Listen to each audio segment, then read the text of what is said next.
all of a sudden she transcends into a ball of god doggone energy, drops into his fucking body, lays on his chest in the form of a tattoo. What's up, y'all? Welcome back to my Twisted Life of Poetry. I am Poetry. You are here for a Black Lightning Season 1, Episode 7 recap and review, The Equinox, the Book of Fate. Let me tell y'all, this episode was so doggone confusing to me, and it was boring to me in the beginning.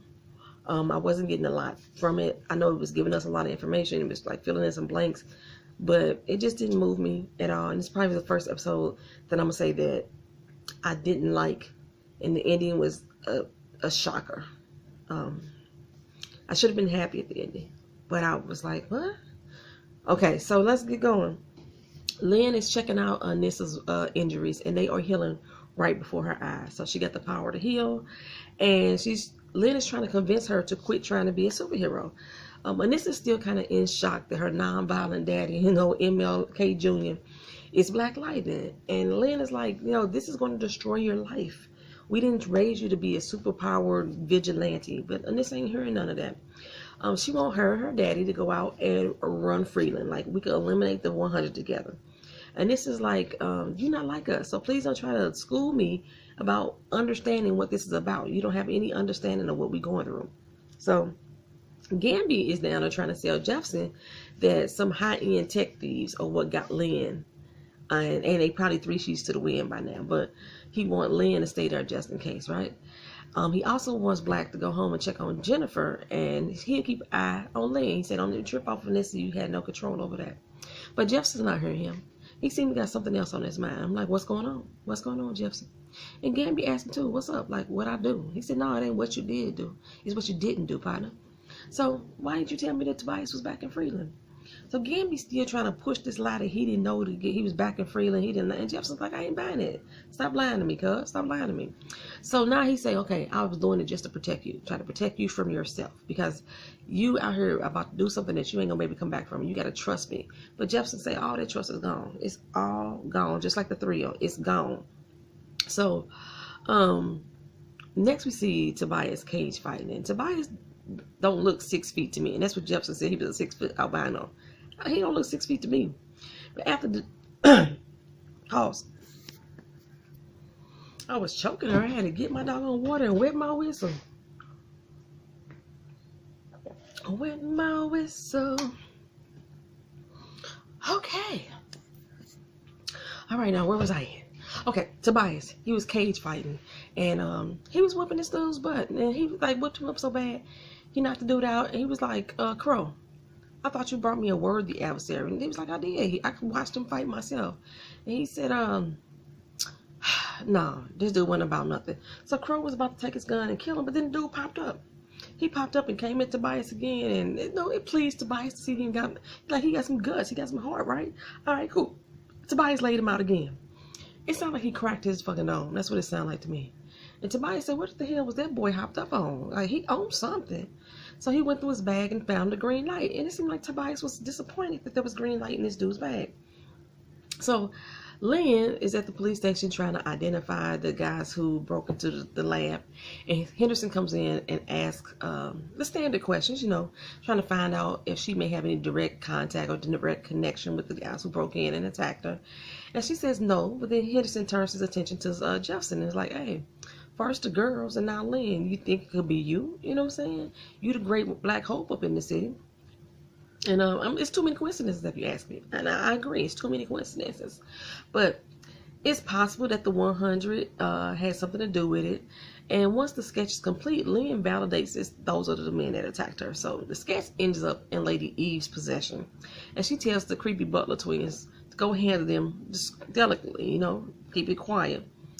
Next, she texts somebody, and I couldn't read it on my screen, but then Gamby gets a text on his end saying that the cleaners are on the way. So we know who she texted. Well, Tobias is telling Tori that green light is bad for business. It's making his customers too addicted, and it's killing them off. And, dead people don't buy dope. So he tells Dead Eyes Molly, hey, set up a meeting with old evil ass Lady Eve. We learn in this doggone episode 7, that Dead Eyes Molly name is Cyanide. she forever dead eyes Molly to me. Okay. So he wants to have a sit down with Lady Eve, and Tori's like, no, we ain't finna talk to her. Talking to her is not what's gonna happen. Tobias said, no, we ain't finna talk. That's not what we're gonna do. So Lynn wants Anissa to come over to the hospital so she can run some tests on her, and in the meantime try to convince her that using her powers is going to get her hurt. And Jefferson's like, nah, you just sit tight until we make sure that you're safe. And then Lynn concludes that, Jen may have powers too. We may need to test her as well. And Jefferson, no, he ain't ready for that because Jen is already a handful. Well, Jefferson gets a call on the black signal and from Henderson, and he wants to know, like, do he know anything about this new metahuman who is Anissa? Of course he's going to say that he's unaware, but, in turn he wants Henderson to give him more information on where to find Toledo, which is who I call Crow.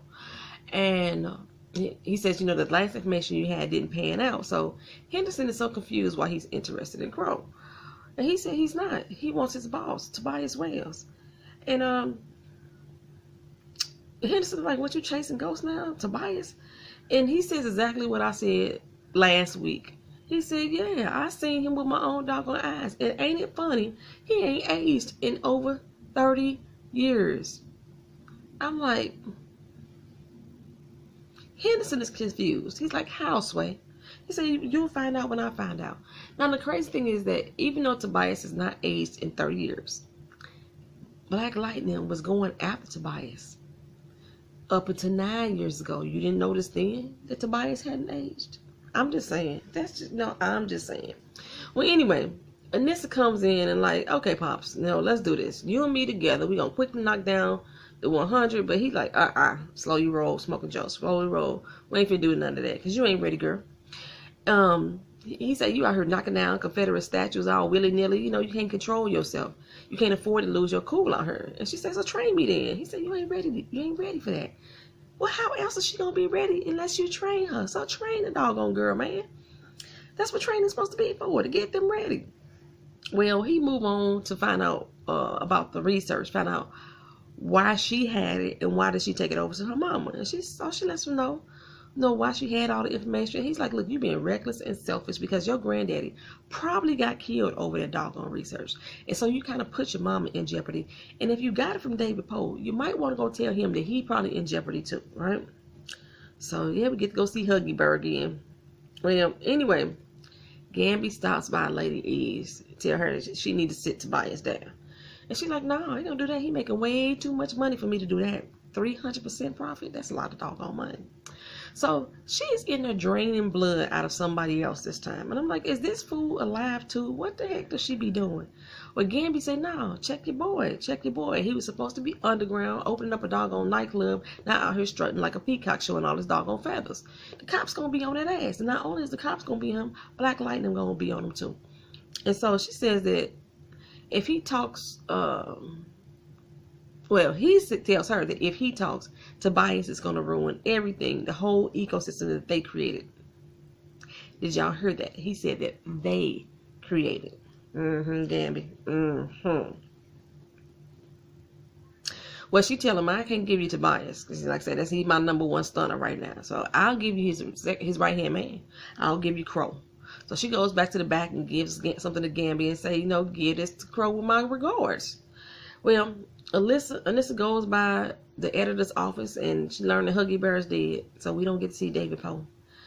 And now she, all in her feelings, and because it's basically what her daddy was saying. Everybody's being put in jeopardy now because of that research. And I'm surprised though that the editor's death did not make the newspaper. He was the freaking editor of the paper, and his death didn't make the paper. And Jefferson reads the paper daily. Okay, so Crow is up in his cage fighting club and counting his ducats, and among all the normal screaming of the cage fighting, he hears something out of the ordinary. He tells his boys to go check it out. Well, we had already seen Gamby walking up and through there looking like a doggone bandit, and next we hear gunshots ringing out. One of Crow's men is thrown through the glass window. Then all of a sudden a flash grenade comes in the room too, and Crow just starts firing at nothing. He ain't even see anything. He just starts to fire. Then Gamby comes in and shoots him down, and while he's looking at the ground, Crow look up at him like, I know you. You probably was his daddy. And then Gamby go ahead and shoots again and put that little tiny coffin on his chest, and that must be Lady Eve's calling card. Well, Lynn has now had a change of heart. And she warns Black to go ahead and train Anissa to protect her, because she knows that Anissa is going to eventually go back out on her own, and it's best if they do it together. So Black gets a call, I'm assuming from Henderson. Because he abandoned that damn doctor. He never did go back to that doctor, and we didn't hear nothing else from that doctor either. And Tori walks in with a toy coffin, looking all distraught, and I'm like, girl, you are not that hurt over Joey's demise. Come on now, you're showing the wrong emotion. You should be showing pissed feelings, not hurt ones. Well, in the coffin is more dust, right? So Tobias like, no, run and hide. That's what she's trying to tell me, run and hide.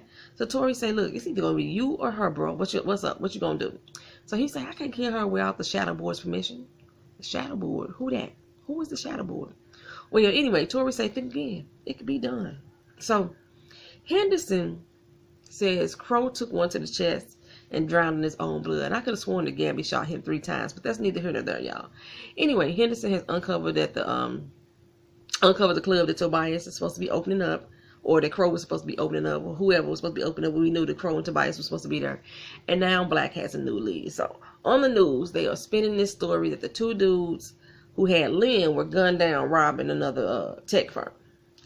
Gabby comes in like, you all good now? Clear? Everything good? You can go home. So Lynn then says, well, let me ask you a favor. I want you to make Anissa a suit.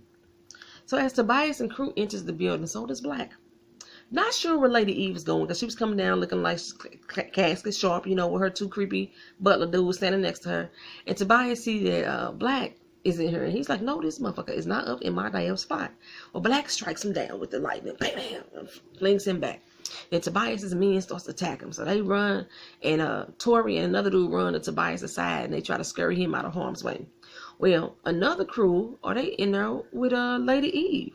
They pull up, and they pull out their little plasma type guns and start shooting at her and the creepy twins. Well, she pulls one of the creepy twins in front of her. And I'm not sure how they did not hit them with them big ass post guns. It's completely beyond me. Well, Molly Deadass is back here shooting at Black, and he deflects her shots. Then another guy run up, and he fling him off to some doggone where. And in the process, the bullets ricochet, and it hits Tori in the back. It goes through her and hits Tobias as well. Tobias managed to get away with Tori. Yeah, she died. That was a horrible death. I'm not meaning horrible like she died in a horrible way. Her acting when she died was horrible. It was a horrible death. Well, Lady Eve manages to get one up on the shooters, and by pushing one of the creep twins in front of her, and then he take that doggone blast, right? And she gets the gun from him, and then she shoots, or he lights up the other creepy twin, and then she takes out the shooter. When it's all said and done, she breathing like, okay, this mother done try to get me. All of a sudden, that coffin open up, right? And another dude pop up out of there and lays Lady Eve out. Ah, she dead. I'm like, God, dog, we lose another damn villain. We didn't even really get to see her in action. That's all we got to see was the threat of her being tough. She's a bomb in a live body, and now she's draining blood with probably was another live body. We didn't get to really see her in action. I don't like that. Anyway, I was wondering if they had used the post guns in order to make it seem like Black Lightning, is the one who killed all of them, because if you looked at that last shot, it looked like he just electrocuted her ass. And yep, right when Black Lightning was telling Anissa that they were going to start working together, he gets a phone call from Henderson, and Henderson's like, you done fucked up now. You done fucked up now, boy. You done fucked up now. You know who that's from. That's Minister Society. You done fucked up now. Well, anyway, news reports are stating that Black Lightning is their number 1 suspect. And then we see a man laying on the hotel bed. He pops up, and I'll be damned. It's Latavius. What in the hell? Because Latavius wasn't the one that was on that back table when she was doing the blood transfusion. Where the fuck did Latavius come from? And when we sitting here looking at Latavius, LaWanda ass walk out. She's supposed to be dead too. LaWanda walks the fuck out and say, Latavius, do you believe in resurrection? What? Then all of a sudden she transcends into a ball of god doggone energy, drops into his fucking body, lays on his chest in the form of a tattoo. Now La, the double lies, is Latavius and LaWanda. He both of them together. I'm so confused right now. This don't make no doggone sense to me. I like a good ending that, that shocks me, but make it make sense. It don't make sense to me. Somebody explain this to me. This was like weird. I'm not sure. I don't now. I wasn't feeling this episode. It didn't make sense. That ending really didn't make sense to me. And I just wish somebody would slap the fuck out of Gambit just one good time. I don't give a damn if he on our side or not. Just somebody just slap him one good damn time. Well, that's it, y'all. That's Black Lightning, season 1, episode 7, the Equinox, the Book of Fate. That was just. That was weird.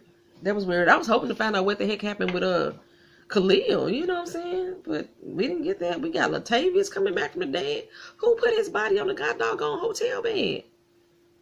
And where the fuck did LaWanda come from? I am confused.